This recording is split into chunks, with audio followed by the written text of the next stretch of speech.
Is सोनियम leak and आज हम करने वाले हैं challenges to and restoration of the Congress system, chapter 5 of our book 2, जिसका नाम अभी चेंज हो चुका है, that is parties and party system in India.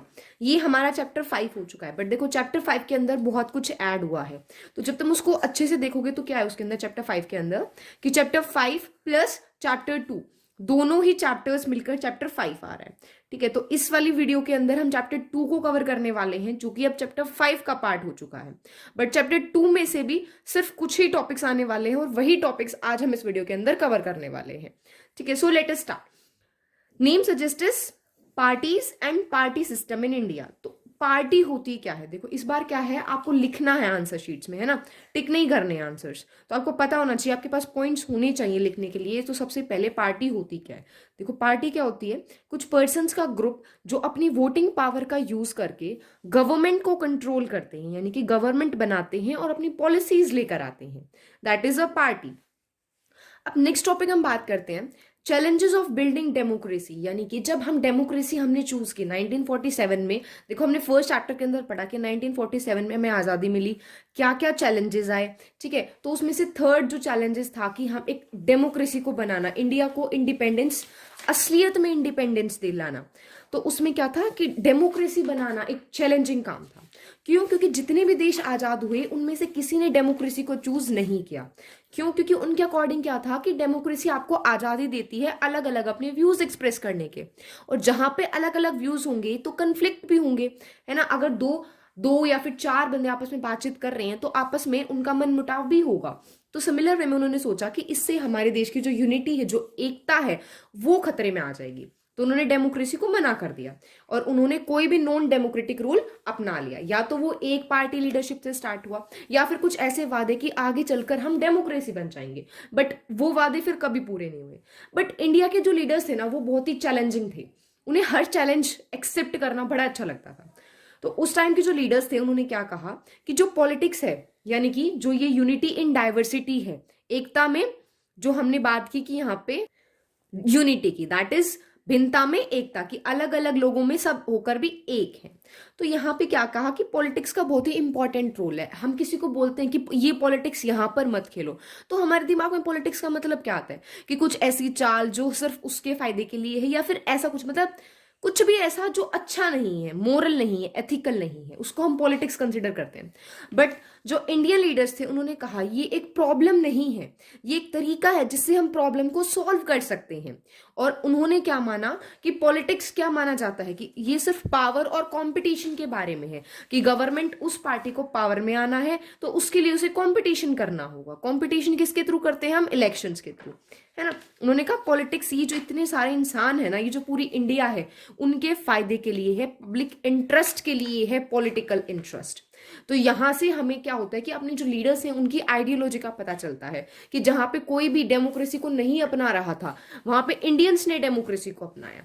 अब जब डेमोक्रेसी होती है तो हमें कॉन्स्टिट्यूशन चाहिए होता है, जो हमारे देश का संविधान है। उससे रिलेटेड कुछ फैक्ट्स हमें याद करने हैं। हमने 26 नवंबर 1949 को, यानी कि 1947 में हमें आजादी मिली, तो 1949 26 नवंबर को हमने कॉन्स्टिट्यूशन को अडॉप्ट किया। नेक्स्ट 24 जनवरी 1950 को हमने इसको साइन किया, कि जितने भी साइन किसने किया था कि जो भी कॉन्स्टिट्यूशन असेंबली के मेंबर्स थे, हर किसी ने उस पर साइन किया था। एंड फाइनली उसके 2 दिन बाद 26 जनवरी 1950 को वो कॉन्स्टिट्यूशन इफेक्ट में आया था। हमें देखो सिर्फ ये वाली डेट याद करनी होती है, दैट इज 26 नवंबर 1949। उसके बाद क्या होता है, देखो 26 जनवरी को हमने स्टार्ट किया था पूर्ण स्वराज का, कि कंप्लीट इंडिपेंडेंस मिल जाए, इसलिए 26 जनवरी को ना इतनी इंपॉर्टेंस दी गई थी। तो 26 जनवरी, फिर अगला साल आ गया, बिकॉज नवंबर के बाद जनवरी अगर हमें चाहिए तो अगला साल। सिर्फ एक डेट याद रखो, 26 जनवरी को हमारा रिपब्लिक डे। ठीक है, 24 से 2 दिन पहले उसको साइन किया गया था। अब हमने कॉन्स्टिट्यूशन को अपनाया, इट मींस हमने डेमोक्रेसी को अपनाया। तो डेमोक्रेसी का मतलब क्या होता है? इलेक्शंस। देखो जब तक डेमोक्रेसी नहीं हो सकती, जब तक इलेक्शन फ्री एंड फेयर ना हो, कि हर किसी को इक्वल चांस दिया जाए और किसी भी तरीके का कोई उसके बीच में चालाकी या फिर मैनिपुलेशन ना किया जाए उन चीजों का। तो इलेक्शंस के लिए क्या बनाया गया? Election commission of India. देखो कोई भी जब हमें काम करवाना होता है तो उसके लिए एक मैनेजर्स होते हैं, है ना। मैनेजर है, उस चीज के लिए एक अलग ग्रुप है, टीचर्स है तो टीचर्स का स्टाफ है। तो क्या होता है, इसी तरह इलेक्शंस करवाने के लिए हमने क्या बनाया? इलेक्शन कमीशन ऑफ इंडिया, यानी कि ये एक ऐसी इंडिपेंडेंट बॉडी बना दी गई जो ये देखेगी इलेक्शंस कब करवाने हैं, उनकी डेट्स कब, मतलब एक कंप्लीट प्रोसीजर इलेक्शंस का ये देखेगी। तो जनवरी 1950 को, यानी कि जब हमने अपना कॉन्स्टिट्यूशन अडॉप्ट कर लिया, तो उसी के बाद से स्टार्ट होगी, जब साइन करके इफेक्ट में आया, तो सुकुमार सेन जो है फर्स्ट इलेक्शन कमिश्नर बना दिए गए थे। ठीक है, ये तुम्हें याद रखना है। उसके बाद क्या है, इनकी क्या थी कि responsibility of conducting free and fair elections, भाई है ना, कि एक फ्री और फेयर इलेक्शंस करवाने की जिम्मेवारी अब इन्हीं की थी। देखो, अब कोई भी चीज होती है इंडिया के अंदर, एवरीथिंग इज चैलेंजिंग। ठीक है, तो हर एक चीज चैलेंज है, तो ऐसे ही चैलेंजेस आए हमारे इलेक्शंस करवाने में। कैसे? फ्री एंड फेयर इलेक्शंस करवाने में।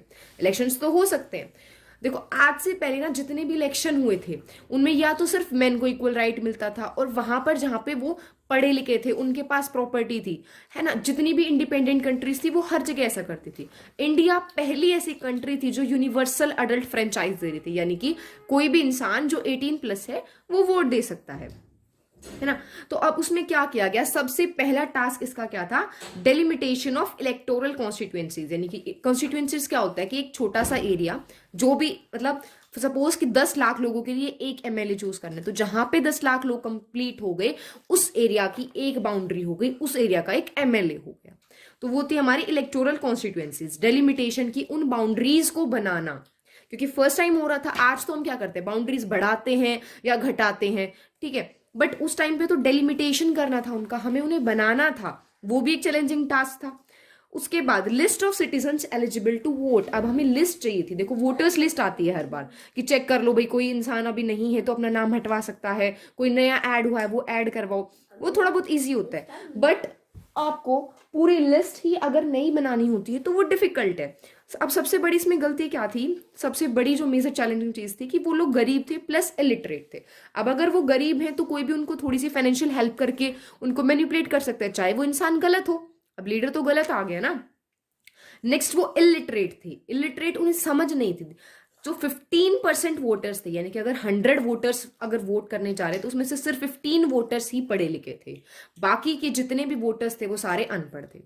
अब यहाँ पे क्या चाहिए था, उन्हें कुछ ऐसा तरीका चाहिए कि जिससे वो या तो साइन के थ्रू यूज कर सके। देखो, आज भी अगर तुमने देखे होंगे तो जो वोटिंग मशीन्स होती हैं उन पे साइन होते हैं। कमल का निशान बीजेपी पार्टी, हाथ का निशान है कांग्रेस पार्टी, ताकि जो लोग पढ़े लिखे नहीं है वो निशान को समझ के अपने लीडर को चूज कर सके।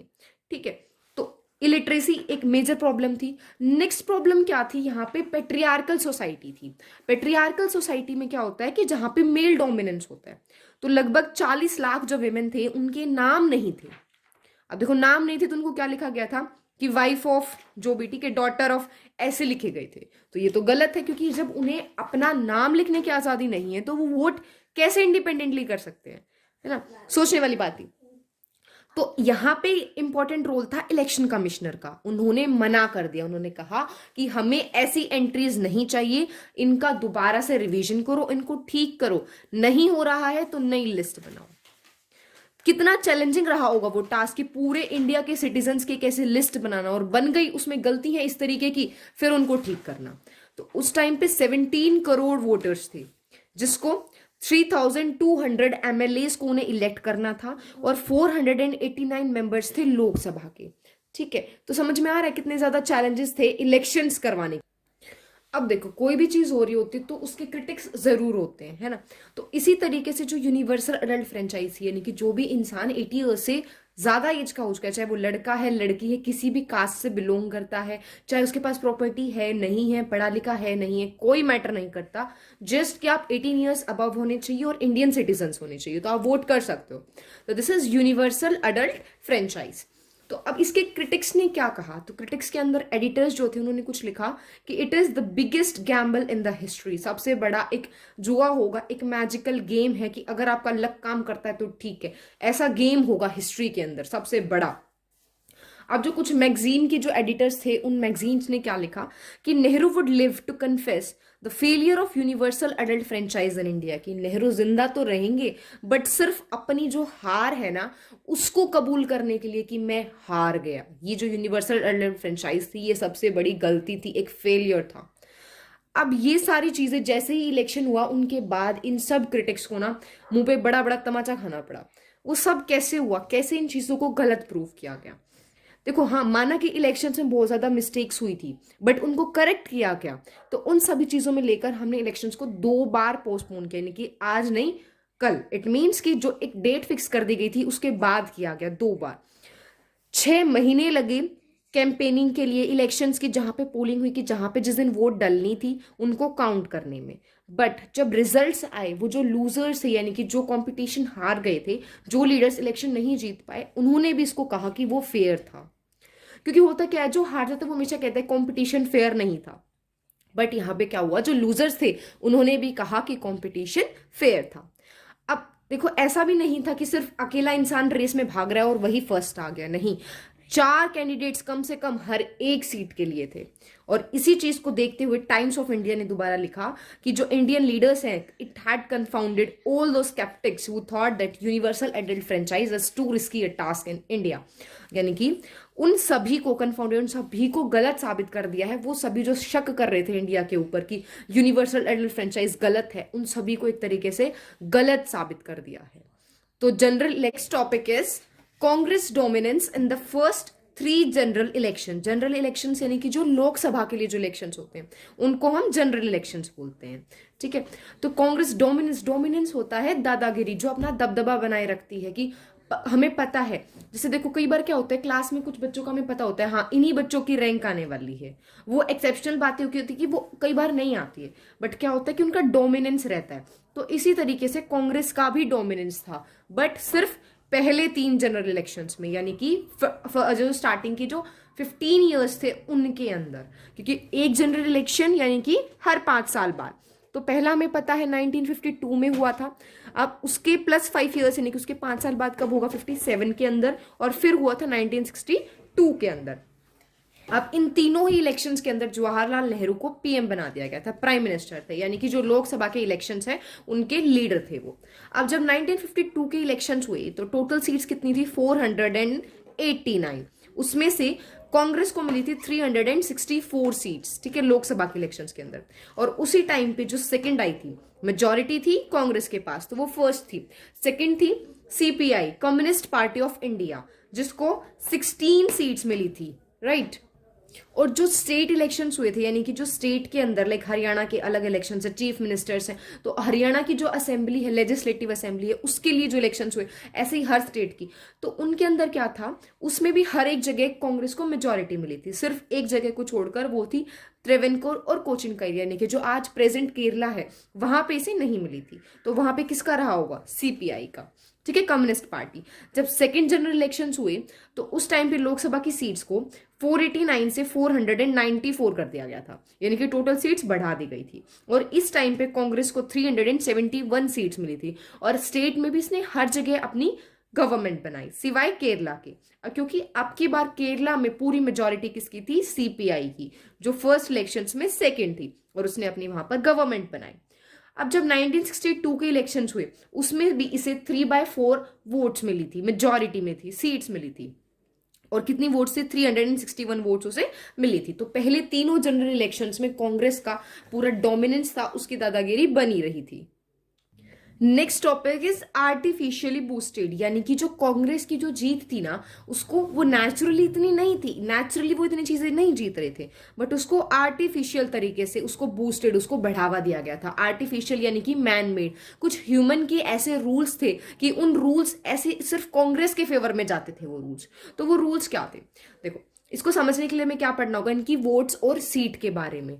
यानी कि सीट, देखो हमारे यहाँ पे क्या है, मेजॉरिटी सिस्टम, यानी कि first past the post system, जिसके अकॉर्डिंग क्या है कि जो भी कैंडिडेट अगर सिर्फ एक वोट ज्यादा है दूसरे कैंडिडेट से, तो उसको हम जिता देंगे। अब चाहे दूसरे वाले कैंडिडेट को 50 मिली हो, बट उसको 51 मिली है, इसलिए वो विनर है। तो एक इंसान की वोट ने उसको डिसाइड कर दिया। तो ये था आर्टिफिशियली बूस्टेड का सिस्टम। यहाँ पे क्या हुआ, कांग्रेस को 3/4 पार्ट ऑफ सीट्स मिला, है ना, बट उसे 1/2 वोट्स भी नहीं मिली थी। यानी कि यहाँ पे सीट क्या मिल गई कि हर 4 सीट में से 3 सीट कांग्रेस को मिली, बट उसे तो आधी वोट भी नहीं मिली थी। वो इसी वजह से था, वो सिर्फ हर जगह वो एक वोट एक्स्ट्रा उन्हें जिता रही थी। जैसे एग्जाम्पल के लिए 1952 के अंदर 74% सीट मिली कांग्रेस को, बट सिर्फ 45% वोट मिली थी, है ना, कितना डिफरेंस। अब जैसे सोशलिस्ट पार्टी थी, उसको 10% वोट मिली, बट सीट उसको 3% मिली। क्यों? वोट तो उसे ज्यादा मिल रही, लोग उसे ज्यादा फेवर कर रहे हैं, बट इतने ज्यादा नहीं कर रहे कि कांग्रेस से वो एक वोट ज्यादा ला पाए।